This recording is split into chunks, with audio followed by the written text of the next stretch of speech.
खबरों में आगे बढ़ेंगे। बिहार में मुख्यमंत्री नीतीश कुमार एक बार फिर से यात्रा पर निकलने वाले हैं।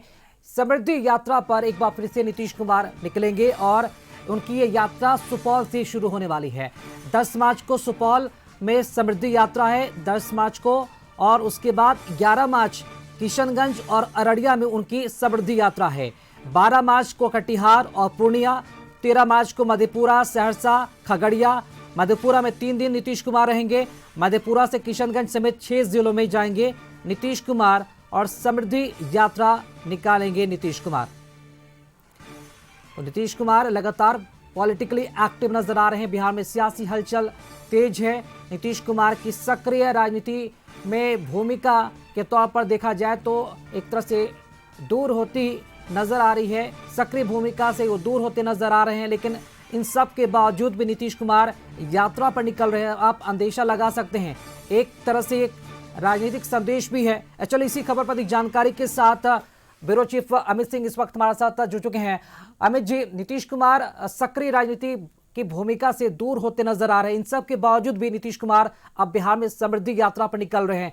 क्या उनकी ये विदाई यात्रा मानी जा रही है और क्या लगता है इससे किस तरह से देखा जाए, और क्या ये एक बड़ा राजनीतिक संदेश भी है?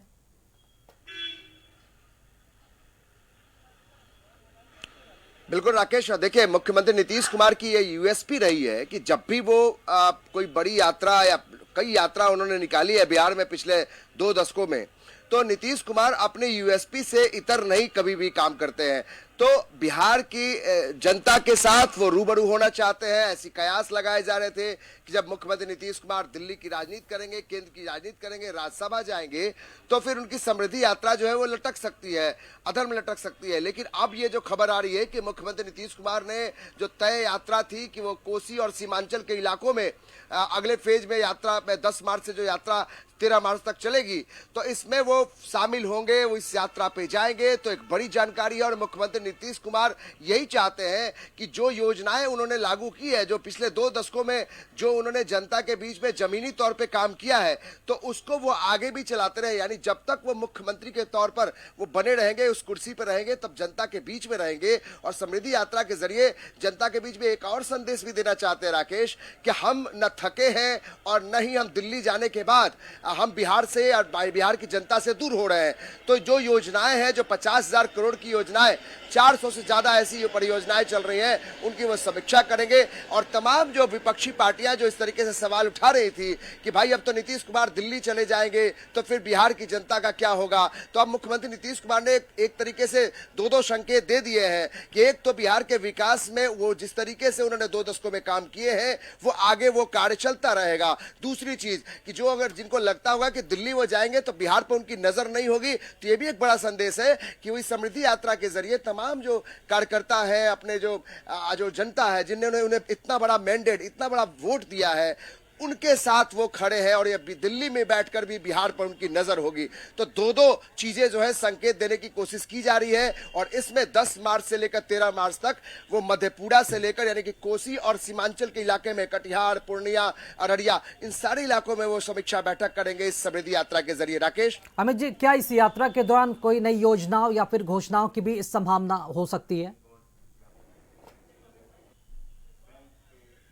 देखिए, जो पहले से जो घोषणाएं हैं, 50,000 करोड़ की जो घोषणाएं हैं, जिसमें कि 430 परियोजनाएं हैं, इसके अलावा भी कुछ संकेत मिल सकते हैं। क्योंकि नीतीश कुमार की आपने पहले भी कहा कि ये विदाई यात्रा, यानी कि इसके बाद कोई यात्रा करेंगे कि नहीं करेंगे, कब वो इस्तीफा देंगे, लेकिन उससे पहले कोई ना कुछ बड़ी घोषणा भी की जा सकती है। देखिए, एक तो बड़ा बात है कि नीतीश कुमार ये भी चाहते हैं कि जनता के बीच में वो रहेंगे, तो जनता की जो शिकायतें हैं, जनता की जो गुस्सा है, वो भी उनके बीच में जाकर ये बताएंगे कि क्यों उनको दिल्ली जाना पड़ रहा है। तो घोषणाएं अपनी जगह पे है और जनता के सीधे साथ कनेक्ट होना चाहते हैं मुख्यमंत्री नीतीश कुमार। तो समृद्धि यात्रा ये केवल यात्रा नहीं, बल्कि मुख्यमंत्री नीतीश कुमार अपनी जनता से कनेक्ट होना चाहते हैं, क्योंकि वो दिल्ली जाने के पहले ये आखिरी यात्रा हो सकती है। और इसमें नीतीश कुमार चाहते हैं पूरी जान वो इसमें ठोकेंगे। तो कहीं ना कहीं लगता है कि मुख्यमंत्री नीतीश कुमार की यात्रा, इसमें घोषणाएं भी हो सकती है, लेकिन जो घोषणाएं पहले हो चुकी है राकेश, उन घोषणाओं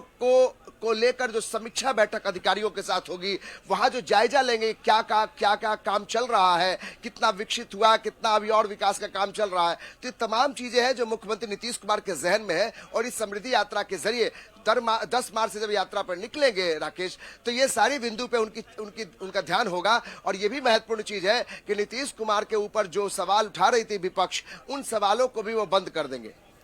अमित जी, एक अहम सवाल की, चूंकि निशांत कुमार आज विधिवत रूप से आज पार्टी ज्वाइन भी करने वाले हैं और नीतीश कुमार समृद्धि यात्रा पर उधर निकलने वाले हैं, तो क्या इस यात्रा के तहत एक जनता के बीच एक संकेत देने की भी कोशिश, अपने उत्तराधिकारी को लेकर एक संकेत देने की भी कोशिश होगी नीतीश कुमार की तरफ से, ताकि जनता और नीतीश कुमार के बीच जो कनेक्शन है वो लगातार बना रहे? बहुत सही कहा आपने राकेश। ये भी एक कोशिश होगी नीतीश कुमार की कि वो जनता के बीच, क्योंकि अभी तो आपने पटना के लोगों को समझाया, विधायकों को, एमएलसी और सांसदों से आपने राय विमर्श लिया है, उसके बाद निशांत कुमार की आज ग्रैंड लॉन्चिंग हो रही है। लेकिन सवाल ये भी है कि जो बिहार के कोने कोने में जो जिलाध्यक्ष है, कार्यकर्ता है, प्रखंड स्तर पर जो कार्यकर्ता है, उनके बीच भी एक संदेश देना है कि किस तरीके से वो निशांत की वे ताकत, यानी उनके साथ वो खड़े हों।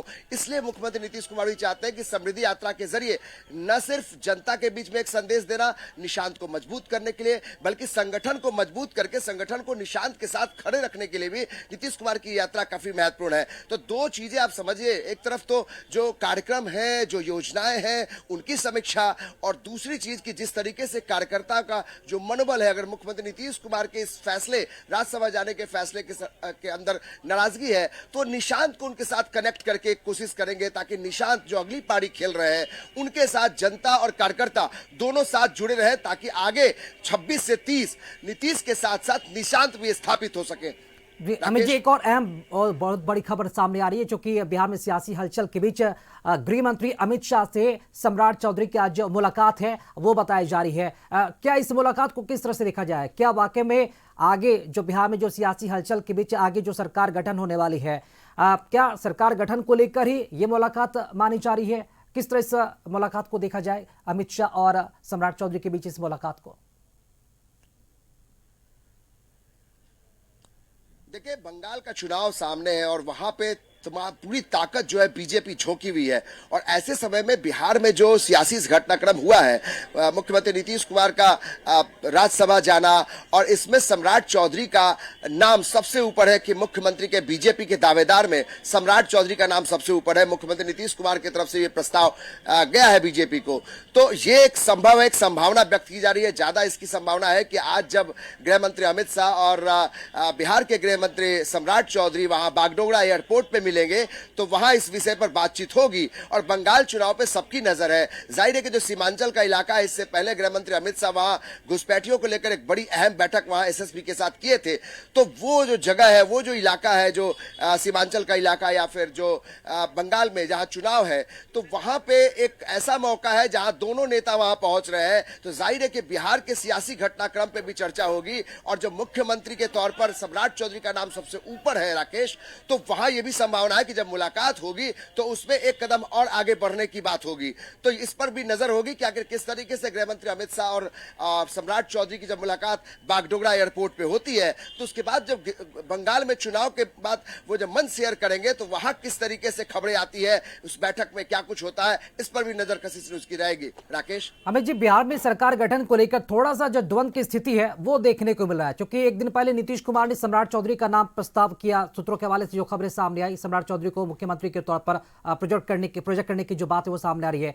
दूसरी तरफ ललन सिंह, जो कि नीतीश कुमार के काफी करीबी नेता माने जाते हैं, उनका ये कहना कि नीतीश कुमार के ही कहने से और नीतीश कुमार के ही सानिध्य में बिहार का जो नई सरकार है वो गठन होगा और वो चलेगा।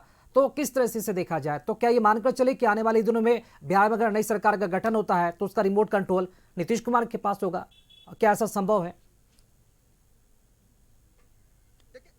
देखिए राकेश, रिमोट कंट्रोल किसके हाथों में होगा ये कह पाना थोड़ा जल्दीबाजी होगी, लेकिन इतना भी तय है कि नीतीश कुमार के फैसले भले ही राज्यसभा जाने के हैं, लेकिन नीतीश कुमार के इर्द गिर्द ही सत्ता चलेगी, क्योंकि देखिए जो मैंडेट मिला है वो नीतीश कुमार के चेहरे पे मिला है। अगर नीतीश कुमार चाहेंगे तभी वो मुख्यमंत्री, देखिए बीजेपी कोई भी प्रयोग कर सकती है, इसके लिए वो जानी जाती है, चाहे वो हरियाणा में खट्टर सरकार हो या फिर मध्य प्रदेश में हो, ये प्रयोग बीजेपी करती रही है। लेकिन नीतीश कुमार की चाहत है कि सम्राट चौधरी, क्योंकि वह एक फॉर्मूला भी सेट करता है जो लॉकुस का फॉर्मूला है, अगर लॉ यानी मुख्यमंत्री नीतीश कुमार की जो जाति विशेष के लोग हैं वो नीतीश कुमार को पसंद करते हैं, लेकिन जो कुशवाहा समाज के सम्राट चौधरी सबसे बड़े सिरमौर है, तो यहां पर जो सम्राट चौधरी का नाम अगर नीतीश कुमार चाहते हैं तो नीतीश कुमार की अनदेखी नहीं कर सकती है बीजेपी। ये भी आप जान लीजिए 2024 में जब नीतीश कुमार महागठबंधन से एनडीए में आए थे तब भी नीतीश कुमार की महत्ता थी। कई लोगों ने कहा था कि नीतीश कुमार के चेहरे पर चुनाव नहीं होगा, बीजेपी अपना अलग चेहरा लेकर आएगी, प्रधानमंत्री नरेंद्र मोदी के चेहरे पर होगा, लेकिन हुआ कुछ नहीं। हुआ यह कि नीतीश कुमार ने प्रचंड बहुमत के साथ बिहार में फिर से सरकार बनाई और उसमें चेहरा नीतीश कुमार का था। भले ही प्रधानमंत्री नरेंद्र मोदी उनके साथ खड़े थे, लेकिन बीजेपी नीतीश कुमार को अनदेखी नहीं कर सकती और शायद यही कारण है कि सम्राट चौधरी का नाम अगर नीतीश कुमार ने सुझाया है, अगर उन्होंने प्रस्ताव भेजा है तो बीजेपी एक सिरे से इनकार नहीं कर सकती है। शायद यही कारण है कि ललन सिंह ने यह कहा है कि नीतीश कुमार को कोई उनके ही साढ़े अथी में सब कुछ होगा, सरकार चलेगी। और ये भी आप जान लीजिए जेडीयू के एक बड़े नेता ने कहा था कि नीतीश कुमार को कोई हेट करे या लव करे इग्नोर नहीं कर सकता है। तो शायद यही कारण है कि जेडीयू नीतीश कुमार को लेकर इस बात के लिए आश्वस्त है कि बीजेपी उनको अनदेखा नहीं कर सकती है, और ये बात सही भी है। अमित जी, जो कि जेडीयू के लिए आज का दिन काफी अहम माना जा रहा है, एक बड़ा दिन है, क्योंकि आज निशांत कुमार पार्टी ज्वाइन करने वाले हैं विधिवत रूप से। तो एक बड़ा सवाल यहाँ पर ये कि निशांत कुमार पार्टी ज्वाइन करेंगे, उसके बाद ही कोई उन्हें बड़ी जिम्मेदारी तुरंत दे दी जाएगी या फिर पार्टी वेट एंड वॉच की स्थिति में रहेगी? क्योंकि पार्टी के जो नेता हैं हरिनारायण सिंह, उनका कहना है कि निशांत कुमार को डिप्टी सीएम बनाया जाएगा। तो ये मतलब कि कितना समय लग सकता है? क्योंकि जब तक नीतीश कुमार बिहार के मुख्यमंत्री हैं शायद तब तक तो लगता नहीं कि उनके मौजूदगी में डिप्टी सीएम निशांत कुमार को बनाया जा सकता है। तो कितना समय का और इंतजार करना पड़ सकता है उनके कार्यकर्ताओं को, नेताओं को, कि पार्टी में एक बड़ी भूमिका तय की जाए निशांत को देने के?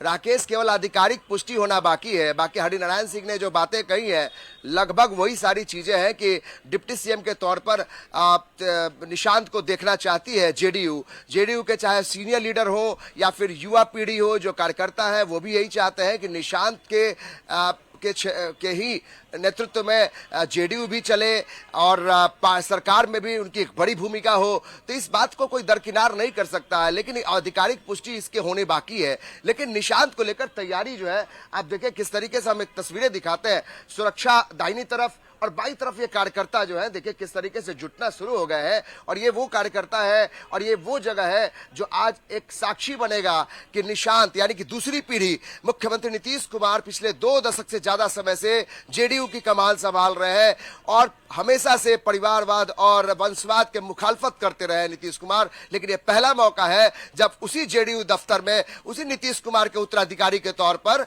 निशांत की आज ग्रैंड मेगा लॉन्चिंग हो रही है। तो उसके लिए तैयारी देखिए, ये जेडीयू दफ्तर है जो सज-धज के तैयार है। बस यहाँ इंतजार है कि कब यहाँ पर निशांत आएंगे और ये कार्यकर्ता यहाँ दिखाई पड़ रहे हैं। ये बताइए कि क्या कुछ सोच रहे हैं? निशांत की आज एंट्री होने वाली है जी। युवाओं के लिए कैसी तैयारी है? युवाओं के लिए गर्व की बात है कि हमारे पार्टी को एक नया युवा नेता मिल रहे हैं और बिहार में एक पक्ष तो ये भी कह रहा है कि नीतीश कुमार ने हमेशा परिवार और वंशवाद के मुखालफत की, तो फिर उन्हीं के परिवार के सदस्य ज्वाइन कर रहे हैं। पूरे बिहार के आम आवाम का यह मांग था कि निशांत जी को पार्टी में आना चाहिए और बिहार के सेवा करना चाहिए और सेवा करना चाहिए। मानते हैं कि निशांत बहुत जरूरी है आज? जी बहुत जरूरी है। क्यों, आपके पार्टी में क्या खासियत है कि निशांत आएंगे तभी पार्टी का स्वरूप बदल जाएगा? देखिए, निशांत जी सबसे पहली बात है कि हम लोग के नेता नीतीश कुमार जी के पुत्र हैं और जो विचारधारा नीतीश कुमार का विकास के रूप में रहा है वो निशांत जी ही है। जी जेडीयू के उत्तराधिकारी और सभी कार्यकर्ताओं की मांग को आज पूरा हुआ है हम लोग का। संजय गांधी जी है हमारे साथ। संजय गांधी जी ये बताइए, आप शुरू से चाहते थे कि निशांत जो है उनको एक बड़ी जिम्मेदारी मिली, आपने उनको बहुत करीबी से देखा है। क्या निशांत में ये खूबी है कि वो पार्टी को, सरकार को चला सकते हैं? पूर्ण चला सकते हैं। पूरी उसमें काबिलियत है, जितनी व्यवहारता चाहिए सब है उसके अंदर में, लेकिन सौम्य है, सरल है और सब कुछ आत्मसात किए हुए है, बढ़िया से चलाएगा। संजय गांधी जी, आप जिम्मेदारी मिलेगी। पारिवारिक तौर पर भी निशांत को बहुत अच्छे से जानते हैं, काफी लंबे समय से उनको आप देख रहे हैं, आपकी बात वो भी मानते हैं। क्या लगता है कि जेडीयू में उनकी भूमिका क्या हो सकती है और सरकार में क्या डिप्टी सीएम बनाए जा सकते हैं?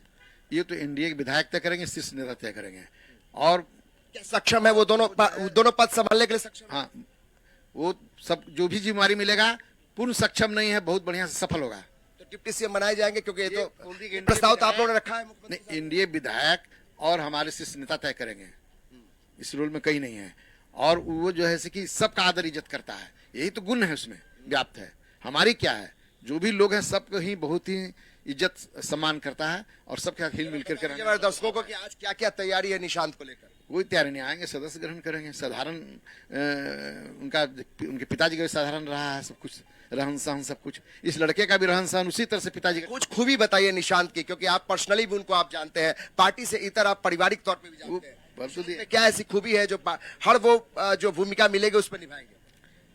कहते थे पढ़ा लिखा है, इंजीनियर है, शुरू से अपने पिताजी का काम को देखते आया है, इंटरफेयर नहीं किया, लेकिन सब कुछ तो देखता रहता है ना, न्यूज है, पेपर है, मैगजीन है, सारा चीज में देखता है। लेकिन संजय जी एक सवाल तो तेजस्वी यादव भी पूछ रहे हैं उसमें। तेजस्वी जी पूछ रहे हैं कि भाई नीतीश कुमार जी कहते थे कि लालू यादव का परिवार, रामविलास जी का परिवार वंशवादी है, परिवारवादी है, यहाँ पर कैसे आप उनको रोकेंगे? फिर तो आपसे भी सवाल पूछे जाएंगे। जो भी घटनाएं वैसे नहीं समझ में आ रहा है कि मुख्यमंत्री जी ने जब सौंपने वाले हैं तो फिर कहाँ, किस परिस्थिति में, कैसे, कहाँ जा रहे हैं, इसमें क्या कहना? कहने वाले कहने डैमेज कंट्रोल है एक तरह से। क्या डैमेज कंट्रोल? नीतीश जी राज्यसभा जा रहे हैं तो निशांत जी को बागडोर दी है। अरे भाई, तो बिहार का मांग है, जनता का मांग पर आए हैं, मांग पर आए, ये जनता की मांग है, ये कह रहे हैं संजय गांधी, राकेश, कि जनता की मांग है। हालांकि ये सवाल से थोड़ा बचते नजर आए संजय गांधी, जब उनसे हमने कहा कि भाई जब तेजस्वी यादव पर आप सवाल उठाते थे, लालू यादव पे सवाल उठाते थे परिवारवाद वंशवाद पर, तो यहाँ भी परिवारवाद वंशवाद पे सवाल आपसे भी पूछे जाएंगे। तो संजय गांधी ने कहा कि पार्टी को अगला उत्तराधिकारी आज मिलने जा रहा है आधिकारिक तौर पर, क्या ऐसी कोई खबर नीतीश कुमार भी वहां पहुंच सकते हैं, क्योंकि सुरक्षा व्यवस्था वहां की टाइट रखी गई है? बिल्कुल, सुरक्षा व्यवस्था बहुत टाइट है और इस बात की जानकारी यही लोग देंगे कि भाई मुख्यमंत्री नीतीश कुमार पहुंचेंगे, लेकिन अभी तक जो सूचना है, अभी हमारे सहयोगी अभी दूसरे जगह से भी आपको रिपोर्ट देंगे जहां मुख्यमंत्री नीतीश कुमार का कार्यक्रम है म्यूजियम के पास, अभी तक कोई ऑफिशियल इंफॉर्मेशन नहीं है कि मुख्यमंत्री नीतीश कुमार निशांत की इस ताजपोशी में वो शामिल होंगे। वहां बाकी संजय झा जो कार्यकारी अध्यक्ष हैं वो मौजूद रहेंगे। अभी संजय गांधी जो एक पारिवारिक उनका कनेक्शन रहा है नीतीश कुमार से, या फिर वो एमएलसी भी है पार्टी के, तो उन्होंने एक बड़ी जानकारी जरूर दी है कि भाई नीतीश कुमार जो है वो उनके बेटे हैं, उनके अंदर वो सारे गुण हैं जो सरकार भी चला सकते हैं। एक बड़ी जानकारी जरूर कशिश न्यूज के पास आ गई संजय गांधी के जरिए कि वो पार्टी की बागडोर भी संभाल सकते, इतने सक्षम है, वो सरकार भी चला सकते, इतने सक्षम है, यानी दोनों भूमिका में निशांत फिट बैठते हैं।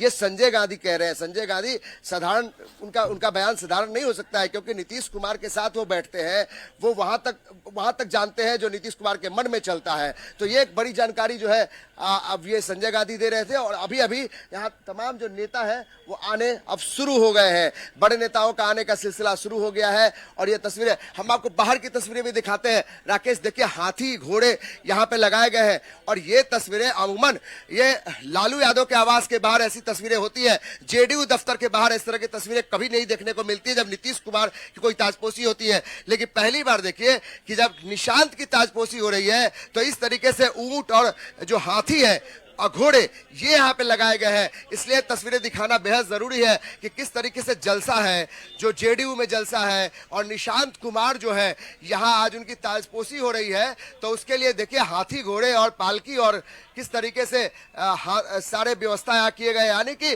पूरा धूमधाम से ग्रैंड लॉन्चिंग की तैयारी है। और ये तस्वीरें बताती है कि नीतीश कुमार के बाद जो दूसरा बिहार में जेडीयू का उत्तराधिकारी नीतीश कुमार का उत्तराधिकारी है, उसके लिए जश्न मनने वाला है। और तस्वीरें देखिए जेडीयू दफ्तर के अंदर की है। नीतीश कुमार को लेकर अभी तक ऑफिशियल जानकारी नहीं मिल पा रही है, लेकिन संजय गांधी ने जो बयान दिया और ये तस्वीरें हैं बताती है कि किस तरीके से कार्यकर्ताओं के अंदर जोश है। राकेश ये भी बता दे कि कि जो संजय गांधी का बयान है वो काफी महत्वपूर्ण है।